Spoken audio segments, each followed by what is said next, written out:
ब्रह्मानन्दं परमाशुभोदं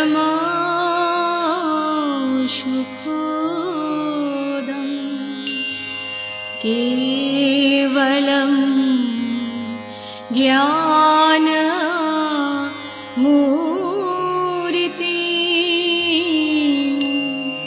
दन्दातीतं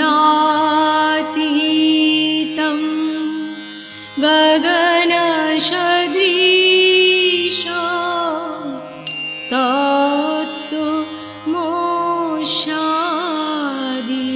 तत्त्वमोक्षादिलोक्ष्यम् एकं नित्यं विमलोमोचोलं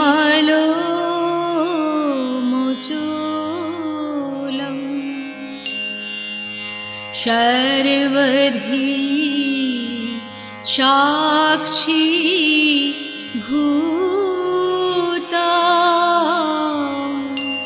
भावातीतं त्रिगुणरहितं सद्गुरुं त्वां नमामि।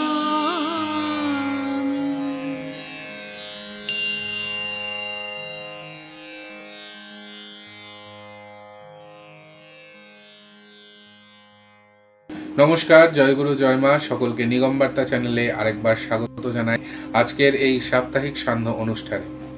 বিগত কিছু সপ্তাহ ধরে আমরা শুনেছি ঠাকুর মহারাজ আর ভুবন মহারাজের জীবনী, তাদের অলৌকিক কিছু গল্প কথা। সেগুলি শুনে আমাদের প্রাণ মুগ্ধ হয়েছে, আমরা আপ্লুত হয়েছি।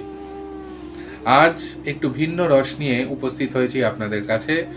সেখানে আমরা শুনবো ঠাকুরের ভাব, ঠাকুরের কিছু গল্প, ঠাকুরের কিছু বাণী। যে পর্বটি আমরা সাজিয়েছি বিশেষ করে আপনাদের জন্য, যার নাম শতরূপে অপরূপ তুমি, পর্ব 1। তাই দেরি না করে শুরু করা যাক আজকের এই অনুষ্ঠান। প্রথমেই আমন্ত্রণ জানাই আমাদের আজকের যিনি বক্তা, মৌসুমী রায়, তাকে। জয় গুরু।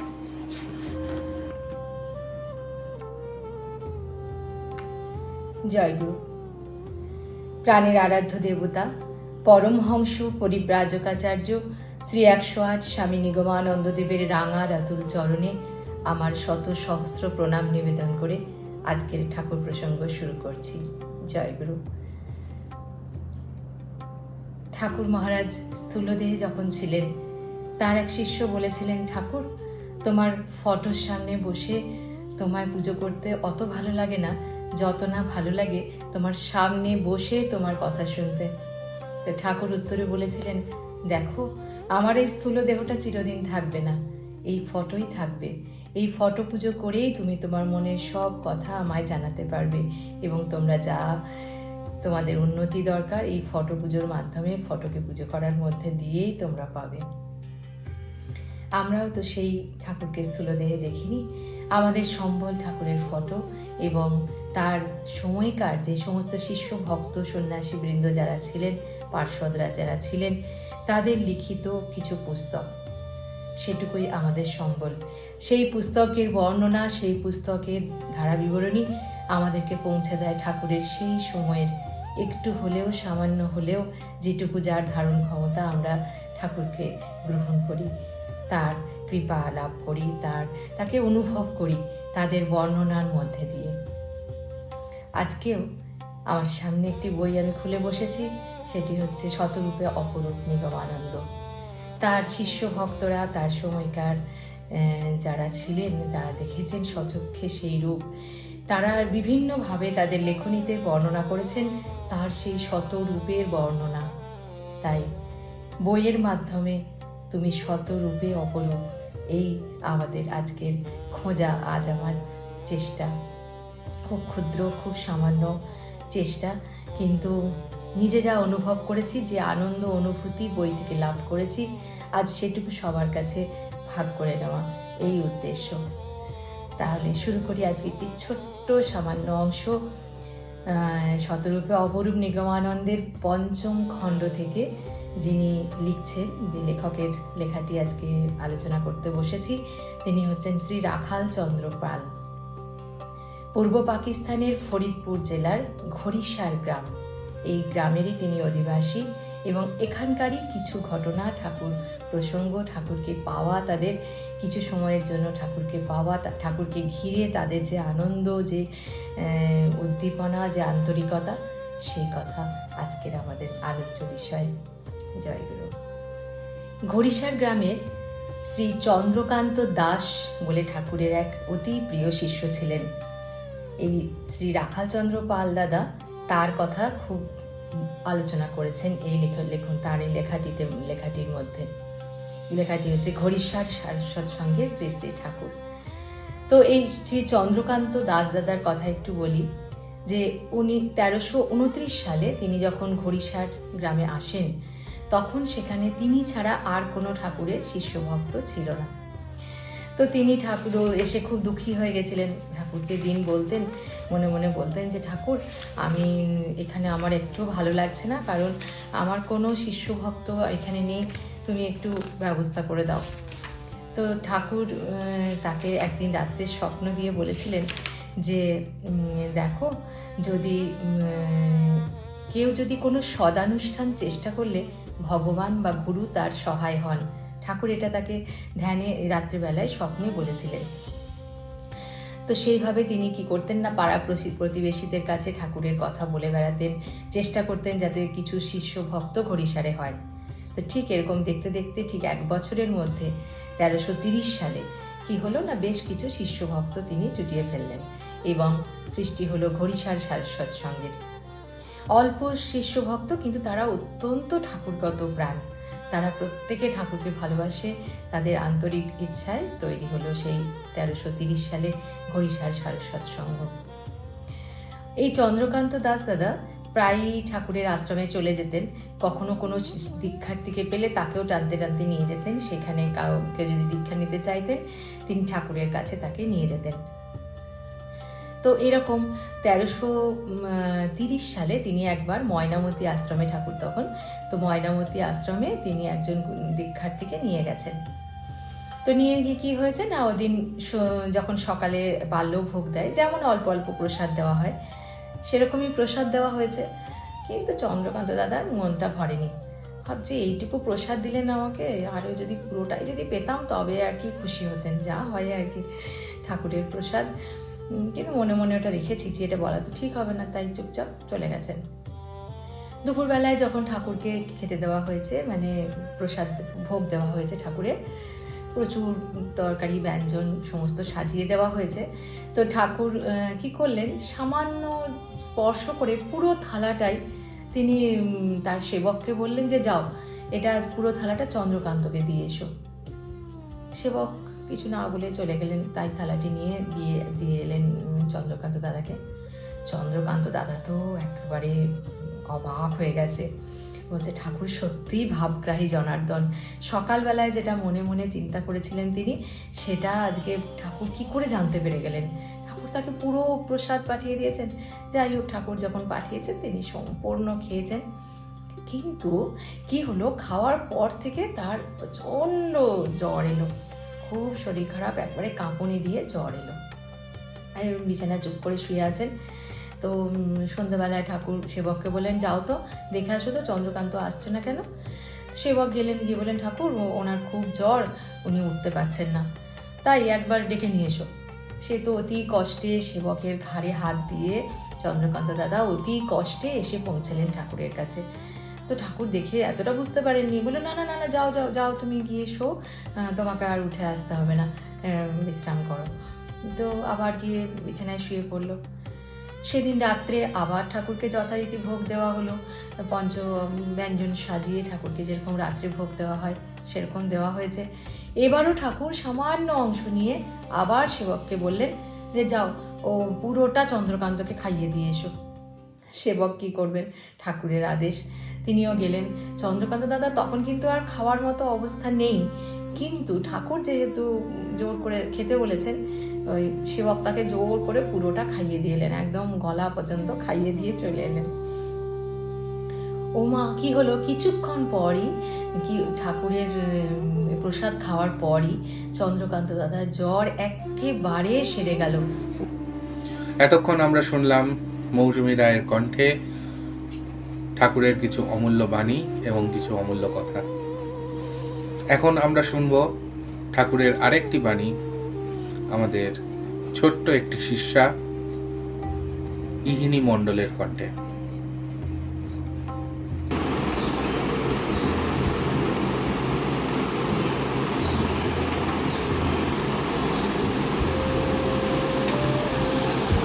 জয় গুরু জয় মা। আমি ইহিনী মণ্ডল, শিউরি, বীরভূম থেকে বলছি। ঠাকুর মহারাজ বলেছেন যে প্রকৃত দক্ষিণা শিষ্যের দেহ মন প্রাণ। গুরুচরণে আপন দেহ মন প্রাণ উৎসর্গ করিলেই প্রকৃত দক্ষিণা দেওয়া হইল। গুরু ও শিষ্যের মন প্রাণ প্রার্থনা করিয়া থাকে। অতএব বৎস, অকপটে সরলভাবে দেহ মন প্রাণ গুরুচরণে সঁপিয়া দাও। তাহা হইলেই প্রকৃত গুরুদক্ষিণা দেওয়া হইবে এবং অচিরে তাহার ফলও প্রাপ্ত হইবে। অতএব ঠাকুর, তুমি আমার এই অঞ্জলি গ্রহণ করো।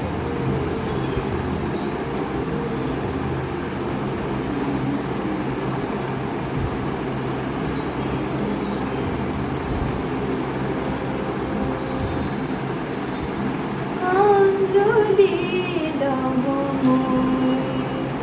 সঙ্গীতে, অঞ্জলি সঙ্গীতে, প্রদীপ শিখা সম কাঁপিছে প্রাণ। প্রদীপ শিখা সম কাঁপিছে প্রাণ। তোমারে সুন্দর বন্দিতে সঙ্গীতে, তোমারে সুন্দর বন্দিতে সঙ্গীতে, অঞ্জলি সঙ্গীতে, অঞ্জলি সঙ্গীতে।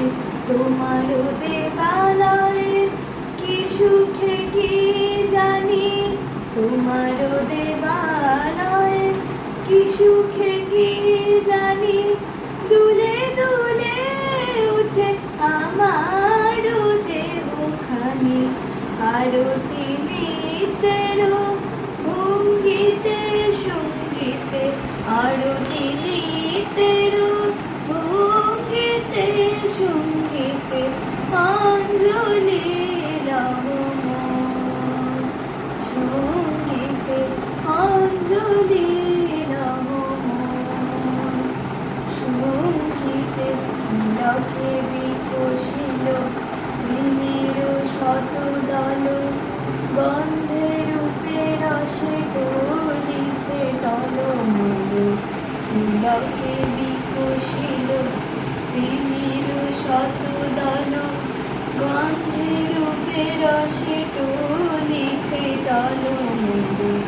তোমার মুখে চাহি আমার বাণী যত, তোমার মুখে চাহি আমার বাণী যত, লুটাইয়া পড়ে ঝরা ফুলের মতো। তোমার পদতল রঞ্জিতে সঙ্গীতে, তোমার পদতল রঞ্জিতে সঙ্গীতে, অঞ্জলি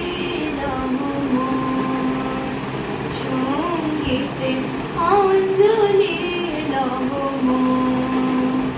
সঙ্গীতে। প্রদীপ শিখা সম কাঁপিছে প্রাণ। প্রদীপ শিখা সম কাঁপিছে প্রাণ। তোমারে সুন্দর বন্দিতে সঙ্গীতে, তোমারে সুন্দর বন্দিতে সঙ্গীতে, অঞ্জলি অঞ্জলি অঞ্জলি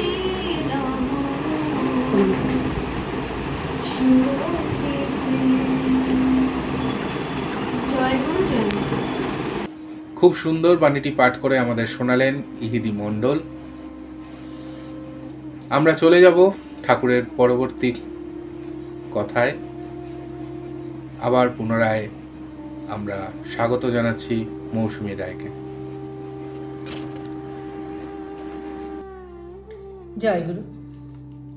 তো জ্বর যেই সেরে গেল, চন্দ্রকান্ত দাদা আর বিছানায় বসে থাকতে পারলেন না। কি করবেন? তিনি দৌড়ে গিয়ে ঠাকুরের দরজার বাইরে গিয়ে বসে রইলেন, যে কখন ঠাকুরকে খবরটা দেবেন যে ঠাকুর তোমার প্রসাদ খেয়ে আমার জ্বর একদম সেরে গেছে। তো কিন্তু তখন ঠাকুর 7টার আগে দরজা খুলতেন না, তো তখন অনেক ভোর। তো যাই হোক, ও চুপ করে বসে আছেন গিয়ে উনি। তো হঠাৎ ঠাকুর ভোরবেলায় সেবককে বললেন যে যাও তো দরজাটা খুলে দাও কে। তো সেবক অবাক হলো যে ঠাকুর, যাই হোক ঠাকুর বলেছেন, তিনি দরজা খুলে দিলেন। ও মা, দরজা খুলে দেখেন যে সেখানে চন্দ্রকান্ত দাদা বসে আছেন। তো ঠাকুর বেরিয়ে এলেন। তো ঠাকুর যেই বেরিয়ে এসছেন অমনি চন্দ্রকান্ত দাদা আর কি হুড়মুড় করে ঠাকুরের পায়ে গিয়ে পড়েছে, যে ঠাকুর মানে বলার জন্য ছটপট করছে যে তোমার সকাল থেকে আমার এই কাণ্ড আমি করেছি, আর তুমি আমাকে এইভাবে প্রসাদ খাইয়েছো। বলতে যাবেন, শুরু করেছেন ঠাকুর করে প্রসঙ্গ শুরু করেছেন, তখন ঠাকুর বাচ্চাদের মতো বলছেন, থাক থাক, তোমাকে আর হাটের মাঝে হাঁড়ি ভাঙতে হবে না। এই হচ্ছেন ঠাকুর, একেবারে সহজ সরল চন্দ্রকান্ত দাদার কাছে তিনি একবারে সহজ সরল কাছের মানুষ। আমরা যেমন সাধারণ মানুষরা বলি যে এই আমার হাটে হাঁড়ি ভেঙে দিও না, মানে আমার সব গোপন কথা তুমি বলে দিও না, ঠিক তাই হলো। তিনি চন্দ্রকান্ত দাদাকে থামিয়ে দিলেন। তবে চন্দ্রকান্ত দাদাকে তিনি এত ভালোবাসতেন, এই চন্দ্রকান্ত নামটা কিন্তু ওই খুব একটা চলতো না, চলতো তার নাম পাণ্ডা। কেন তার নাম পাণ্ডা না, একবার ময়নাবতী সম্মেলনীতে তিনি ঠাকুর প্রথম দিন সম্মেলনীর প্রথম দিন ভক্ত শিষ্যদের পরিচয় প্রদান করা হয়, তেমনি ঠাকুর সবার পরিচয় প্রদান করে আরেকজনকে সভাপতি নির্বাচিত করে দিয়ে তিনি চলে গেলেন। বললেন যে তোমরা করো, আমার একটু কাজ আছে, আমি আসছি। ঠাকুর চান করতে গেলেন আর কি। তো কিছুক্ষণের মধ্যে আবার দৌড়ে তেল মাখতে মাখতে চলে এসছেন। কি ব্যাপার না, ফরিদপুর জেলার শিষ্য ভক্তদের পরিচয় আমার দেওয়া হয়নি। তো ওই তেল মাখতে মাখতে তিনি বলছেন যে ওই যে দেখছো বৃহদাকার লম্বা লোকটি দাঁড়িয়ে আছে, ও চন্দ্রকান্ত। ও খুব গরিব, কিন্তু ও প্রতি সম্মেলনীতে আমার কাছে আসে। ও আমার পাণ্ডা, কারণ ও আমার শিষ্য ভক্ত জুটিয়ে দেয়। তো ঠাকুর তাকে এতই ভালোবাসতেন যে ওই তেল মাখতে মাখতে তিনি পাণ্ডা দাদার পরিচয় দেওয়ার জন্য, এবং এই জন্যই তিনি পাণ্ডা নামেই তিনি পরিচিত হয়ে গেলেন, যে ঠাকুর বললেন তাকে যে ও আমার শিষ্য ভক্ত জুটিয়ে দেয়। তাই যে যেরকম মনে যেমন প্রাণে ঠাকুরকে ডাকেন, তিনি ঠাকুরকে তখন সেইভাবে ধরা দিয়েছেন, কোনো জটিল কঠিন আকারে নয়, খুব সহজ সরল যে যেমন মানুষ তাকে ঠাকুর তেমনিভাবে ধরা দিয়েছেন। তো এই ঘড়িসার গ্রামের যে আরেকবার কি হলো না 1331 সাল।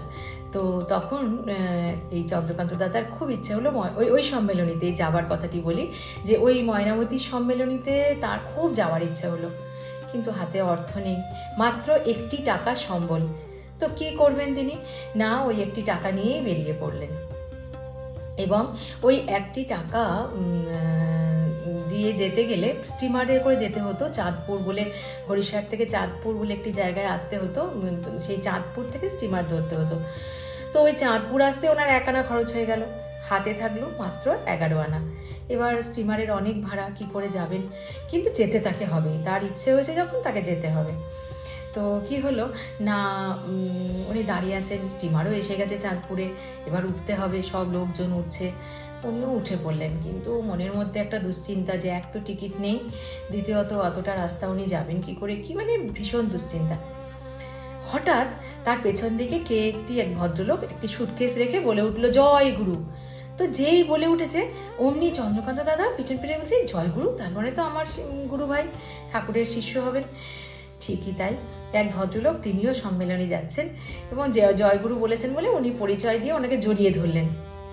এবং তখন ভদ্রলোক বলছেন, অবাক কাণ্ড দেখুন, তখন ভদ্রলোক বলছেন, তো তবে আমি এটা অবাক মানে কি, এটা শুধু চন্দ্রকান্ত দাদার ক্ষেত্রে না, এই সম্মেলনী যাওয়া নিয়ে আমরা জানি বহুজনের বহু অভিজ্ঞতা আছে, যেখানে ঠাকুর একদম যারা ইচ্ছা প্রকাশ করেছেন মন থেকে তাদেরকে ঠাকুর পৌঁছে দিয়েছেন। তো ওই ভদ্রলোক বলছেন যে আমার সঙ্গে একজনের আসার কথা ছিল, তিনি আগের স্টপেজে কোথাও কাজে আটকে গেছেন, আসতে পারেননি, কিন্তু তার টিকিটটি আমার কাছে রয়ে গেছে, কেউ যদি যেতেন আমি তাকে টিকিটটি দিয়ে দিতাম। তখন তো চন্দ্রকান্ত দাদা মানে ভাবছেন, ঠাকুর তুমি সব খবর রাখো, দিয়ে ওকে জড়িয়ে ধরেছেন যে দাদা আমি সেই অভাজন, এই টিকিটের আমার জন্যই ঠাকুর পাঠিয়ে দিয়েছেন। তো দিব্যি মহানন্দে তিনি ওই সম্মেলনীতে যোগদান করলেন। এই ঘড়িসার গ্রামে ধীরে ধীরে কি হলো, শিষ্য ভক্তের যখন সংখ্যা কিছু বাড়লো, শ্রী রাখালচন্দ্র দাস দাদা যেটা পাল দাদা, রাখালচন্দ্র পাল বা রাখালবাবু যেটা লিখছেন যে তাদের খুব ইচ্ছে হলো যে যেমন ঠাকুর সব জায়গায় যান, বিভিন্ন সঙ্গে যান, বিভিন্ন জায়গায় যান, আমাদের কাছেও ঠাকুর একবার আসুক, আমাদের গ্রামেও তার চরণধুলি পড়ুক, খুব ইচ্ছে। কিন্তু তখন বলেন কি করে, কারণ তখন তো ওদের অল্প কয়েকজন মাত্র দীক্ষিত, তো বলতে সাহস হচ্ছে না। আর তখন বগুড়া মঠের মহান অধ্যক্ষ ছিলেন স্বামী প্রজ্ঞানন্দ মহারাজ, মঠাধ্যক্ষ ছিলেন। তো তারা মহান্ত মহারাজকে ওনার মানে ওই অধ্যক্ষ মহারাজকে চিঠি লিখলেন যে দাদা কি করলে আমরা ঠাকুরকে আমাদের গ্রামে আমরা পেতে পারি।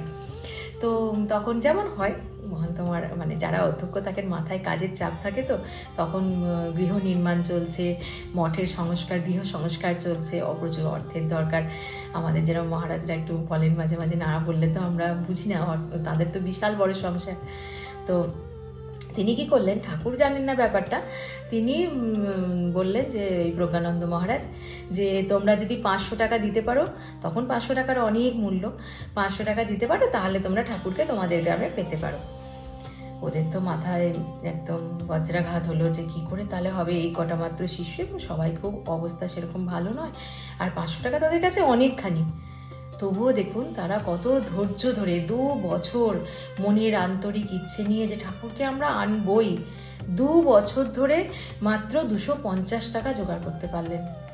আমরা হলে 2 মাস কেন 20 দিন পরে অধৈর্য হয়ে যেতাম যে না আর আসবে না ঠাকুর, আমি টাকা দিতে পারলাম না, আসবে না, কিছুই মানে অল্পেই অধৈর্য হয়ে পড়ি।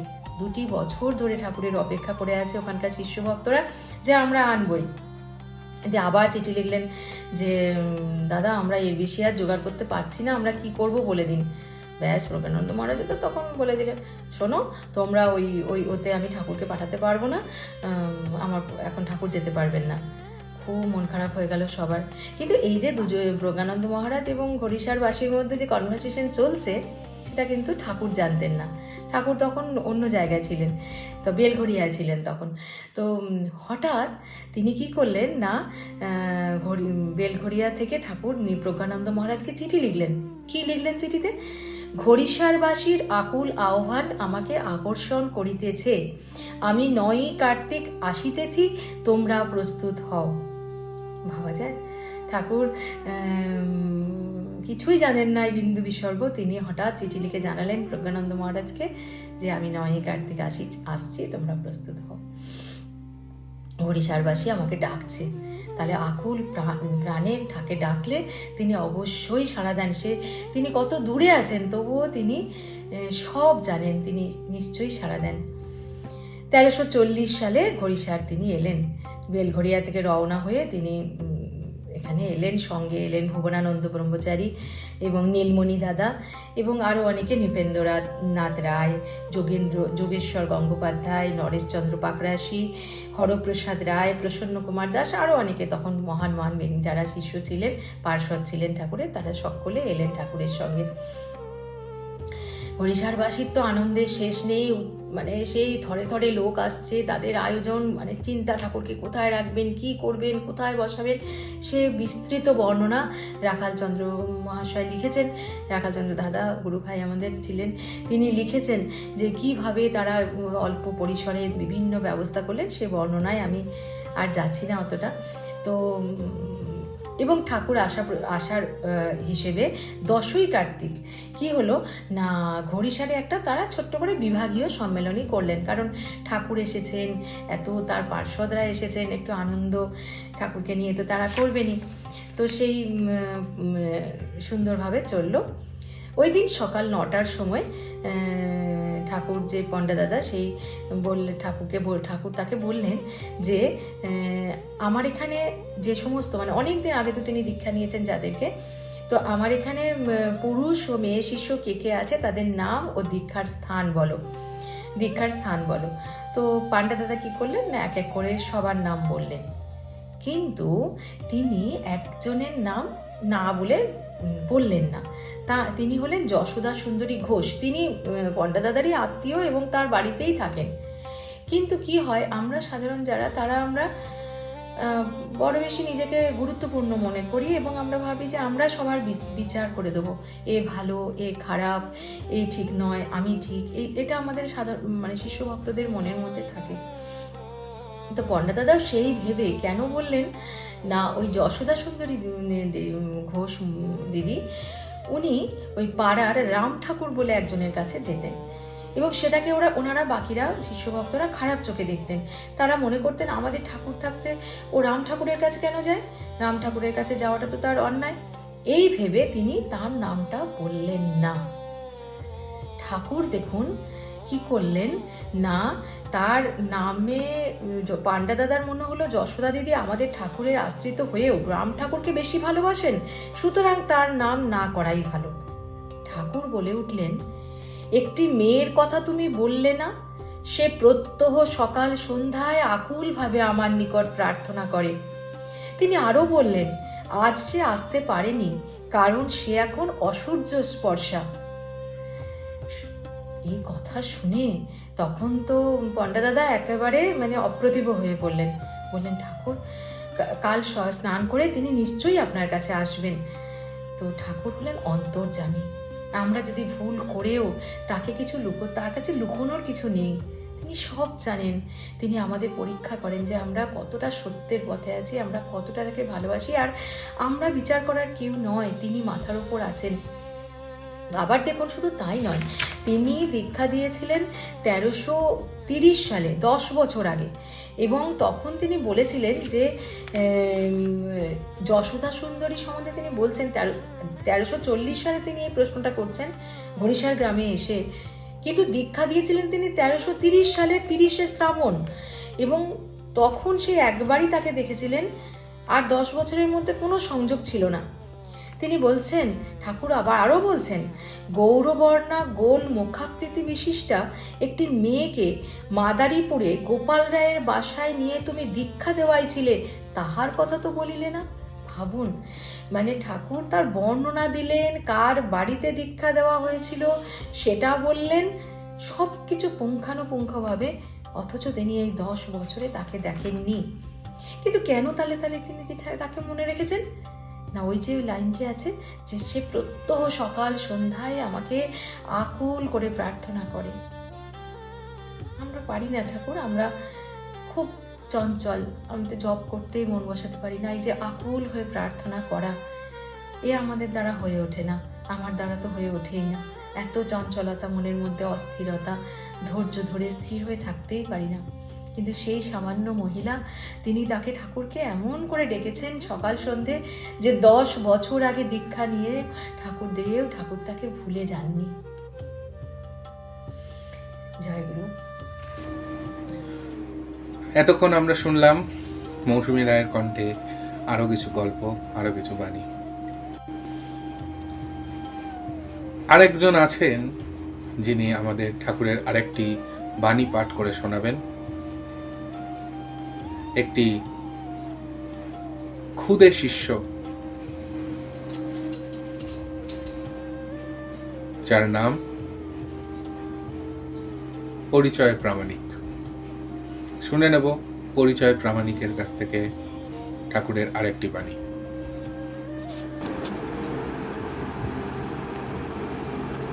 জয় গুরু ঠাকুর।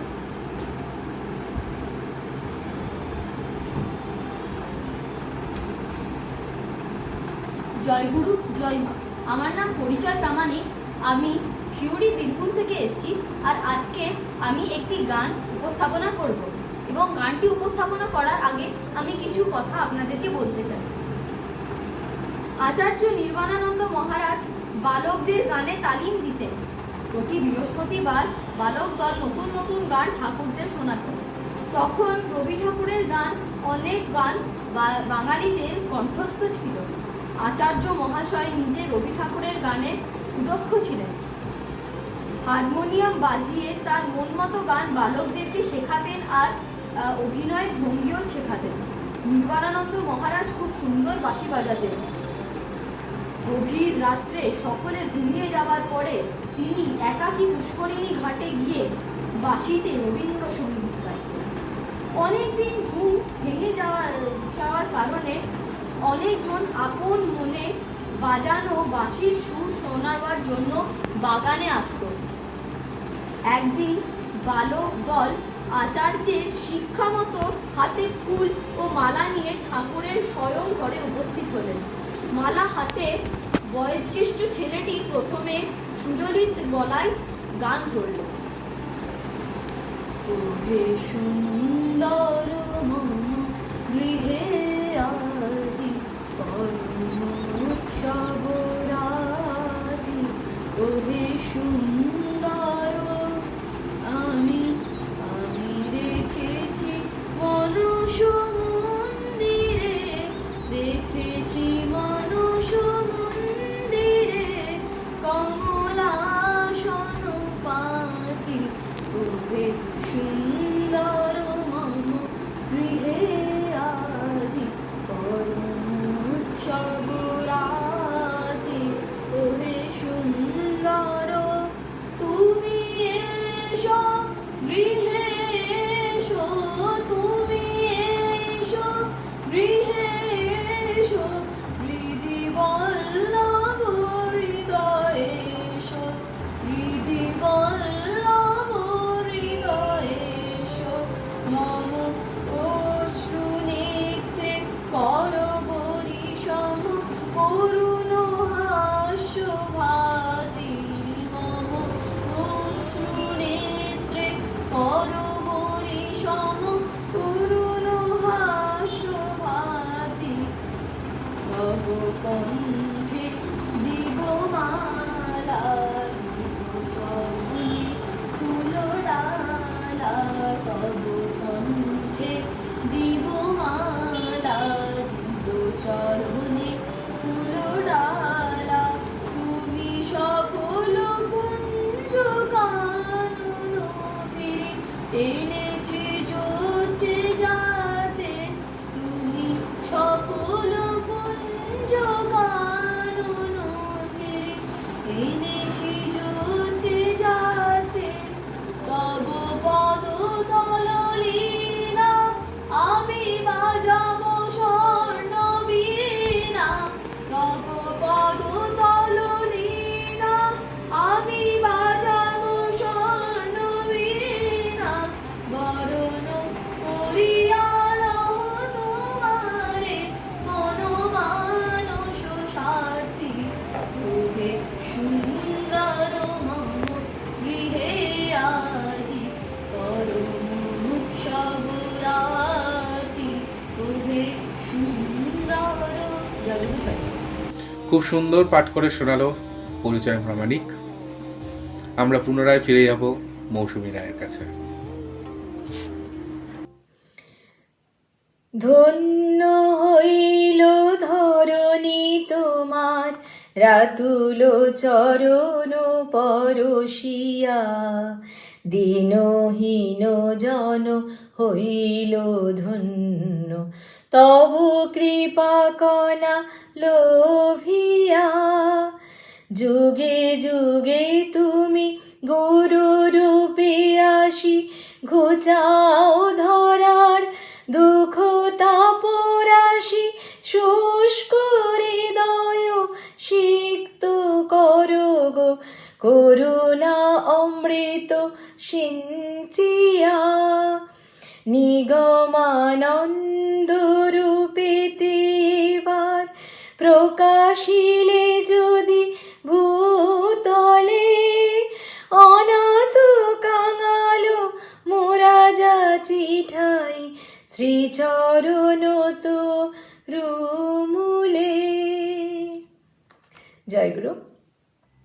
ঘড়িসারবাসী শ্রী মনমোহন কর্মকার দাদার লেখা। মনমোহন কর্মকার দাদা এই সঙ্গীতটি ঠাকুর যখন তাদের গ্রামে এসেছিলেন তখন এই সঙ্গীতটি দিয়ে তাকে আহ্বান জানানো হয়েছিল এবং পরবর্তীকালে 1342 সালে যোগেশ্বর দাদা এই গানটি সম্মেলনীতে গেয়েছিলেন এবং আরও পরে এটি কীর্তনমালাতে স্থান নিয়ে নিয়েছে। এই গানটি, এই বিখ্যাত গানটি ঠাকুরের যে প্রার্থনা, সেই প্রার্থনামূলক গান এখানে স্থান পেয়েছে। তো এটি কিন্তু এই ঘড়িসারবাসী শ্রী মনমোহন কর্মকার দাদা রচিত। তো এই ঘড়িসার গ্রামে আসার তো আনন্দের ঢেউ খেলে গেল। তো প্রত্যেকে তখন আনন্দের, প্রতিদিন হাজার হাজার লোক আসে ঠাকুরকে দর্শন করতে, ঠাকুরের কথা শুনতে, ঠাকুরের মানে শুধু মানে উপস্থিতির জন্য পুরো গ্রামে যেন একটা আনন্দের রোল পড়ে গেল। অনেক ঘটনা আছে যে কীভাবে গেলেন ঠাকুর, কোথায় থাকলেন, এই সমস্ত হলো। তো এই ঠাকুরের মহারাজকে একদিন এক যুবক প্রশ্ন করলেন, বললেন, ঠাকুর, বর্তমান যুগে আমাদের কর্তব্য কি? তো ঠাকুর প্রায় 20 মিনিট ধরে তাকে এর সারমর্ম বলেছিলেন। সেটা যদি আমরা ছোট করে লিখেছেন, রাখালচন্দ্র দাদা লিখেছেন যে তিনি লক্ষ্য করেছেন কেউ কেউ 3 বার পর্যন্ত এসে প্রণাম করে যায় ঠাকুরকে।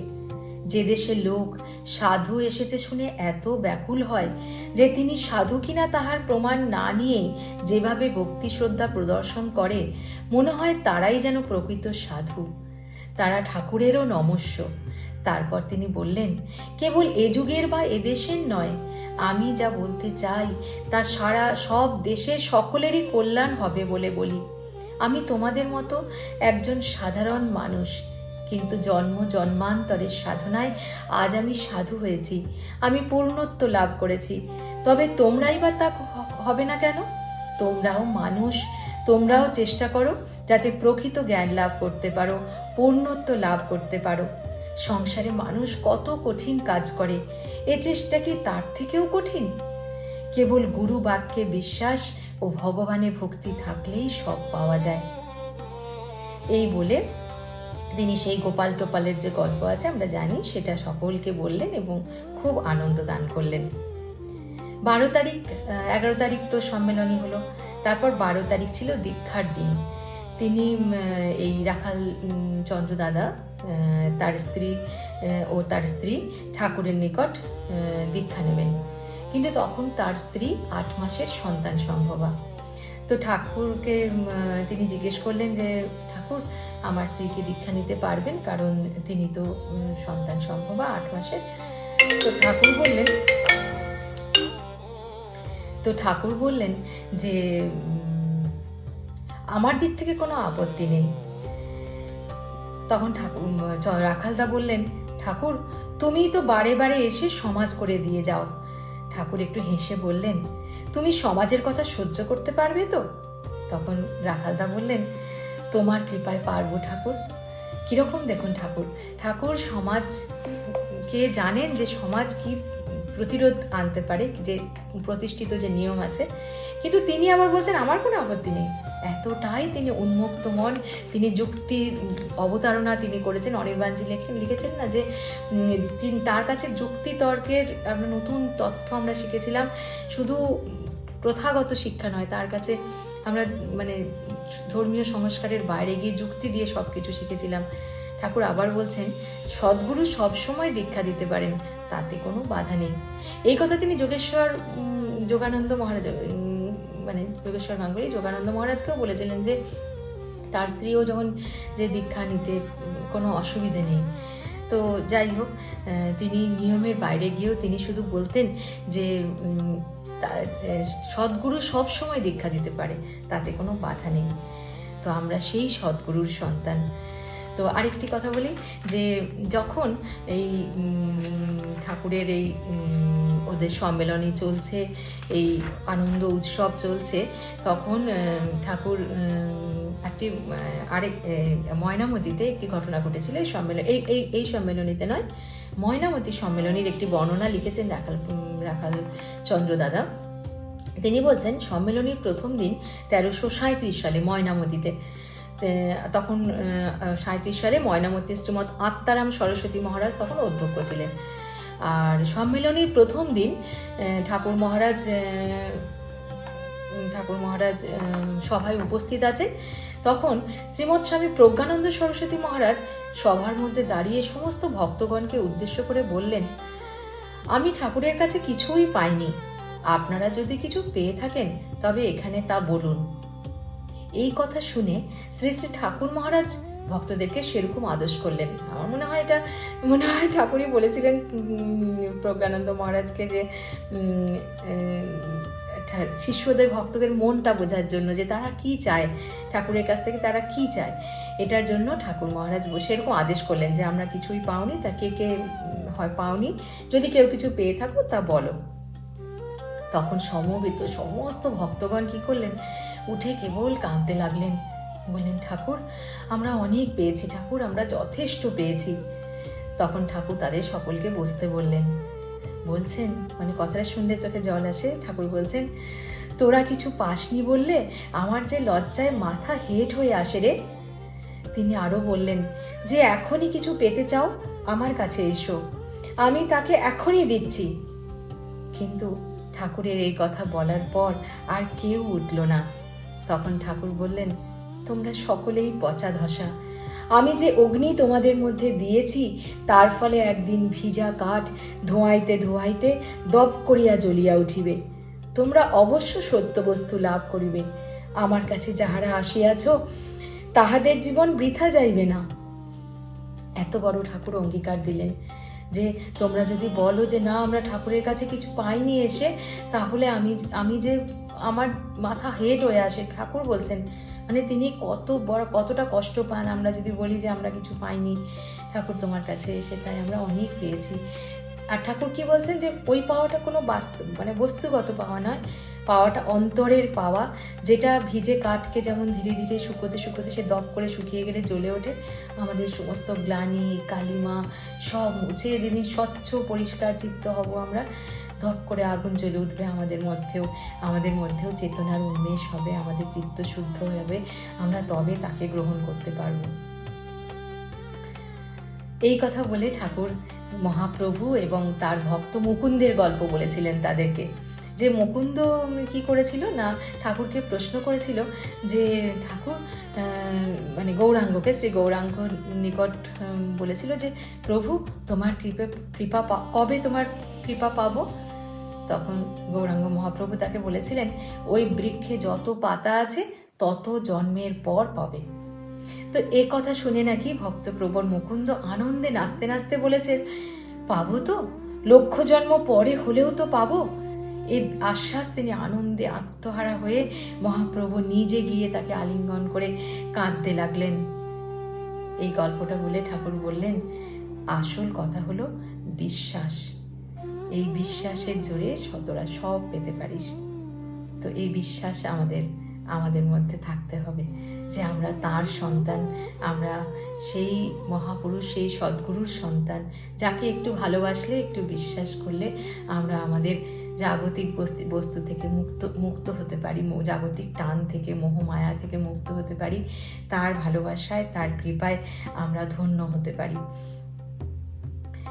ঠাকুরের কথা বলতে গেলে অসংখ্য কথা, তবুও না বললেই নয়, মানে আলোচনা না করলে যত করব তত যেন মনে হয় একটু যদি তার কিছু যদি একটু কণাও আমাদের জীবনে এসে মানে কি বলবো, মানে একটু যদি আশীর্বাদ তার পাওয়া যায়। এই রাখাল চন্দ্র দাস পাল দাদা, উনি ঠাকুরকে যখন প্রথম দেখছেন, উনি 1336 সালে প্রথম সম্মেলনীতে গিয়ে ঠাকুরকে দেখেছিলেন উনি আর কি। তো উনি বলছেন যে আমি ঠাকুরকে দেখার জন্য প্রথম যখন গেছি আর কি, তো একখানা ভালো চৌকির ওপর কার্পেট পাতা, তাতে রাতুল চরণ যুগল তার উপর স্থাপিত, তার মাথার উপরিভাগের চুল নিদ্রাকালে এলোমেলো হয়ে গেছে, সেইভাবেই তিনি বসে আছেন, কিন্তু তাও যেন কত শোভাময় দেখা যাইতেছে। সবাই তাকে প্রণাম করছেন, তিনি সবার মঙ্গল সংবাদ নিচ্ছেন, তার করুণা মাখা দৃষ্টিতে তিনি সবার দিকে চাইছেন। 5 মিনিট তাকে দেখে মনে হলো কি সুন্দর লাইনটা তিনি লিখেছেন যে 5 মিনিট তার দিকে তাকিয়ে থেকে মনে হলো এমন সুন্দর, এমন প্রেমময় আপনজন আমার জীবনে আর কোথাও কাউকে দেখিনি। আমার ভাগ্যে যদি গুরু রূপে, তখনও তার দীক্ষা হয়নি, তাই বলছেন আমার ভাগ্যে যদি গুরু রূপে তাকে লাভ করতে পারি, তাকে ভালোবাসতে পারি, তাহলে আমার জীবন সার্থক হবে। তিনিও ওই 1336 সালে ওই চন্দ্রকান্ত দাদার সাথে তিনি দীক্ষা নেওয়ার উদ্দেশ্যে ওইখানে গিয়েছিলেন। তো যাই হোক, তখন উনি এই আশা নিয়ে গিয়েছিলেন যে একে যদি আমি জীবনে লাভ করতে পারি তাহলে আমার জীবন সার্থক হবে। তো সেই হচ্ছেন ঠাকুর, যারা সামনে থেকে তাকে দেখেছেন, তাকে পেয়েছেন, তাদের ভাষা, তাদের সব কিছু আমরা আমাদের মধ্যে দিয়ে যেন আবার আরেকবার ঠাকুর আমাদের মধ্যে দিয়ে প্রবাহিত হন। ঠাকুর বলছেন ওই সম্মেলনীতে কয়েকটি ইম্পর্টেন্ট না মানে তার ভালো লাগার কথা তিনি উল্লেখ করেছেন। এখানে ঠাকুর বলেছিলেন, তোমরা শঙ্করের ও গৌরাঙ্গের মূর্তি ধরিয়া রাখিয়াছ, কিন্তু তাহাদের ভাব ধরিতে পারো নাই। শঙ্কর জ্ঞানের মূর্ত বিগ্রহ এবং গৌরাঙ্গ ভক্তির, জ্ঞান ও ভক্তি মিলিয়া প্রেম হয়। তোমরা তাহাদের ভাব ধরিতে পারো নাই। আমি সবার অলক্ষ্যে চলিয়া যাইব। তোমরা যখন আমার জন্য কাঁদিবে তখন আমি আবার আসিব। নদীর এক পার ভাঙিলে আরেক পার গড়িয়া ওঠে। এ যুগটা ভাঙিতে চলিয়াছে, ইহার পর আরেকটা নতুন যুগ হইবে। জগৎগুরু আসিতেছেন, তোমরা হইবে তার সৈন্য। তোমরা মঠ আশ্রমের আলো মিটিমিটি জ্বালাইয়া রাখো, একদিন ইহা ডে লাইট বিচ্ছুরিত করিবে। কি সুন্দর কথা তিনি বলেছিলেন। তো ঠাকুর মহারাজ চলে যাবেন হরিশার গ্রাম থেকে। 1-2 দিনের তাদের বিশাল আনন্দ উৎসব, ঠাকুরকে নিয়ে মাতামাতি প্রণাম সব হয়ে গেল। এবার ঠাকুর চলে যাবেন, তো সবার খুব মন খারাপ। তো কি করবে, ঠাকুরকে তো বিদায় দিতে হবে। তো রাত্রে ঠাকুর বললেন যে এরকম তিনি নাট মন্দিরে সকালবেলায় 10টার মধ্যে নামবেন। ওই সময় কি হলো, ঠাকুর যখন সকালবেলায় নাট মন্দিরে নেমে এলেন, ওই সময় একটি পাগল এসে তার পদপ্রান্তস্থিত প্রণামী দেখাইয়া একটা টাকা চাইলো, এবং ঠাকুর তাকে এই টাকা চাইলো আর কি, পাগল একটি, কিন্তু এবং ঠাকুর তাকে একটি টাকা নিতে আদেশ দিলেন। টাকাটি নিয়ে পাগল দৌড়ে পালালো। তো এরপর জানা যায় যে সে ক্রমে সুস্থ হতে লাগলো, সে কিন্তু আর কোনোদিন পাগলামি করেনি। কি অদ্ভুত ব্যাপার, ওই যে ঠাকুরের একটি টাকা সে প্রণামী নিয়েছিল, সেইখান থেকে সে কিন্তু তারপর থেকে সে কিন্তু আর ধীরে ধীরে সুস্থ হয়ে গেল। এতটাই তিনি দয়াময়, তিনি যার কাছে যেরকম যেটুকু প্রয়োজন ঠিক তাকে সেটা দিয়েছিলেন। ঠাকুরকে বলেছিলেন, হরিশারবাসীরা বলেছিলেন যে ঠাকুর, আমরা তো তোমার জন্য কিছুই করতে পারিনি, তুমি নিজ গুণে এসেছো, তোমার ও তোমার ভক্তগণের সম্মান আমরা রক্ষা করতে পারিনি ঠাকুর, তুমি নিজ গুণে সন্তুষ্ট হয়ে আমাদের বিদায় দাও। ঠাকুর বললেন, না রে, এখানে এসে বেশ আনন্দে ছিলাম, ভাবছিলাম আগে কখনো এখানে আসিনি, লোক দর্শনাদির জন্য বোধহয় বড় কষ্ট হবে। আর আমরাও তো সেরকম, মানে ঠাকুরকে শিষ্য ভক্তরা একবারে, ঠাকুর বলছেন না, একবার প্রণাম করে তোমাদের আশ মেটে না, 3বার 4বার করে সবাই প্রণাম করে। তো এরকম একটি ঘটনা আমরা পরে বলবো আরেকটি জায়গায়, যেখানে ওই আপনারা জানেন সকলে যে এত বেশি প্রণামের ঘটা যে 2 দিন ধরে ঠাকুর ট্রেনই ধরতে পারেননি। আমি কাটিহারে, তো পরবর্তী ক্ষেত্রে আসছি। তো ঠাকুর ওদেরকে খুশি করার জন্য বলছেন যে তোমাদের ব্যবস্থায় আমার কোনো কষ্ট হয়নি, যে 4 দিন এখানে ছিলাম রাত্রে বেশ ঘুম হয়েছে, হাঁপানির জন্য বেলঘরিয়ায় এই কয় মাস রাত্রে ঘুম হতো না, এখানে এক ঘুমে রাত্রি কাটিয়েছি। জয়গুরু। ঠাকুর মহারাজের হরিশার ভ্রমণের কিছু সামান্য অংশ আমরা আজ আলোচনা করলাম। আমি নিজে সেই আনন্দ উপভোগ করলাম, সকলকে চেষ্টা করলাম যে তারাও যদি সেই আনন্দের রসাস্বাদন করে আনন্দ পান। যদি কোনো ভুল ত্রুটি হয় ক্ষমা করবেন। জয় গুরু। এতক্ষণ আমরা শুনছিলাম মৌসুমী রায়, পরিচয় প্রামাণিক, ইহিনী মণ্ডল, এদের কণ্ঠে ঠাকুরের কিছু বাণী এবং কিছু অমূল্য কথা। এগুলি আমরা রোজই অধ্যয়ন করি, আমরা অনেকেই জানি, কিন্তু প্রকৃত আস্বাদন, প্রকৃত বোঝা আমরা কি বুঝতে পেরেছি? হয়তো না, হয়তো হ্যাঁ। আবারও শুনবো, আবারও জানবো ঠাকুরের এই বাণীগুলি, বিবিধ তথ্য সংশ্লেষের মাধ্যমে সেই বাণীগুলি আমরা উপভোগ করব নিগম বার্তার পর্দায়। তাই নিগম বার্তার সাথে যুক্ত থাকুন। নিগম বার্তা যে ইউটিউব চ্যানেলটি আছে সেটিকে লাইক করুন, সাবস্ক্রাইব করুন, বেল আইকনটি প্রেস করে রাখুন, যাতে নিগম বার্তার কোনো ভিডিও আপলোড হলে সবার আগে আপনার কাছে নোটিফিকেশন পৌঁছায় এবং আপনিও ঠাকুরের এই অমূল্য বাণীর রসাস্বাদন করতে পারবেন। আজকের মতো নিগম বার্তা এখানেই শেষ করছি। আবার দেখা হবে আগামী পর্বে একটি বিশেষ অনুষ্ঠান নিয়ে। ততদিন সুস্থ থাকুন, ভালো থাকুন, ঠাকুরকে নিয়ে থাকুন।